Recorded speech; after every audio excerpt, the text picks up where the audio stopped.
ধান কাটার পরে এই নাড়ালা দেখিলে ছোটবেলাকার অনেক স্মৃতি মনে পড়ে যায়। আজি থেকে 15 বছর আগত আমার এই টেপকানা ছাওয়ালার মনত একটাই জুনুন ছিল, একটাই জজবা ছিল যে ক্রিকেট খেলামো। না বল কেনার টাকা ছিল, না ব্যাট কেনার টাকা। খেলার জন্য স্কুলের বড় মাঠ তো ছিল, কিন্তু আমার সিনিয়র জল হস্তিল আমার দ্বারা খালি বলে কুড়িয়ে আনি নিছিল, যেটা আমার একদম পছন্দ হয়নি। বল একবার যায় ডিগিত পড়েছিল, তো আরেকবার নালাত পড়েছিল।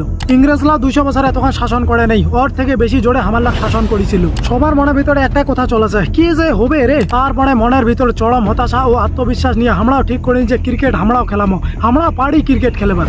তারপর শুরু হয়ে গেল কোদাল বাসিলা দড়ি যুদ্ধ। এই যুদ্ধ শেষ হইতে না হইতে আরেকটা সমস্যার সম্মুখীন হয়ে গেলি।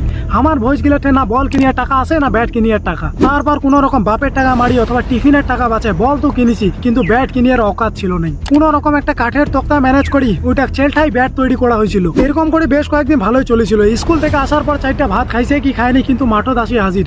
তবে মজার বিষয় আছে, প্রত্যেক রবিবার ছুটির দিনে পাশের গ্রামের সাথে আমার ম্যাচ হয়েছিল। আমার তো কোনো ফোন ছিল না, আমার কল করে ডাকেবার।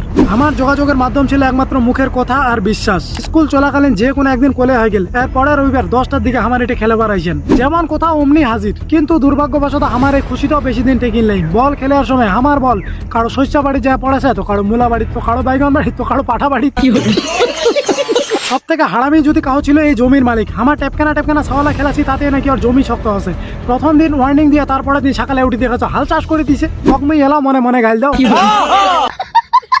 এরকম করে বেশ কয়েক বছর চলার পরে আমার ভবিষ্যৎ ধীরে ধীরে বড় হয়ে গেল। কাহো কেরালা যায় পড়ি আছে, তো কাহো শিলিগুড়ির মিস্ত্রি কাম করেছে। কাহো বউয়ের শাড়ির আচরণ লুকিয়ে আছে, বাজার আসিবার গেল পারমিশন দরকার। কাহো সাহস ছোট দায়িত্ব নিছে, কাহো এলা কইনায় খুঁজি বেড়াছে। তবে জায়গা মতন একটাও পৌঁছিয়ার পারেনি। সত্যি কথা বলতে ধান কাটার এইসব দৃশ্য দেখিলে ছোটবেলার সেই সোনালী দিনের কথা মনে পড়ে যায়। কত স্মৃতি, কত মেমোরি, যা ভাষায় বর্ণনা করা মুশকিল। মনে পড়িলে বুকের ভিতরটা হালকা করে চিনচিন করে উঠে। তো মেনশন করো তোমার ওই ছোটবেলার ভয়েসটাক, যার সাথে হয়তো যোগাযোগ নাই, কিন্তু ফেসবুকের ফ্রেন্ড লিস্টত কোটরি ব্যাংকটা মতন বসি আছে। এলাও কোড়া মেনশন মারাও শেয়ার কি এলো। হ্যাঁ, আচ্ছা ঠিক আছে।